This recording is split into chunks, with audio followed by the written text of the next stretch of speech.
તારીખ 14/8/2026 આજે આ 5 વીઘાની માંડવી છે તદ્દન ફેલ થઈ ગઈ છે અને માણસો ઉપાડવા માંડ્યા છે. આમાં કાંઈ લેવાનું છે નહીં. આમાં તમામ પ્રકારની ટ્રીટમેન્ટ કરી હતી પણ માંડવી એકદમ પીળી પડી ગઈ હતી અને નીચે પણ કાંઈ ફાલબાલ છે નહીં. સોરઠ છે માંડવી, જસદણ તાલુકાનું માધવીપુર ગામ. અમારા ગામમાં હાલ 85% આવા પ્રોબ્લેમ છે. જો આ માંડવી જોવામાં એકદમ પીળી લાગશે તમને. બાજુનું ખેતર અહીંયા સામે જો ખેતર રહ્યું, બધી માંડવી ફેલ થઈ ગઈ છે.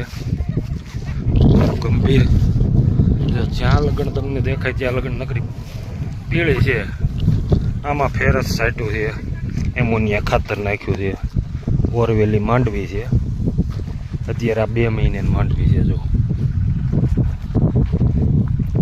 બધી ટ્રીટમેન્ટ આમાં કરી છે અને સમગ્ર ગામમાં આવું પ્રશ્ન છે. ઉનાળામાં ખાલી ખેતર હતા એમાં પણ, ઉનાળામાં વાવેતર હતું એમાં પણ, હાવ નવી જે આ વર્ષે જમીનમાં એક વેત નવી માટી પૂરી હતી એમાં પણ સેમ આ જ પ્રોબ્લેમ છે. આ દર્દ એક ખેડૂત પુત્ર જાણી શકે. જય જવાન જય કિસાન. આજ આ અવાજમાં જ તમને ખ્યાલ આવી જશે કે આ દર્દ હું કરી શકે. નકર જ્યારે આ માંડવી ભેગી કરતા હોય ત્યારે એક ખેડૂતના દિલમાં એક ઉત્સાહ હોય.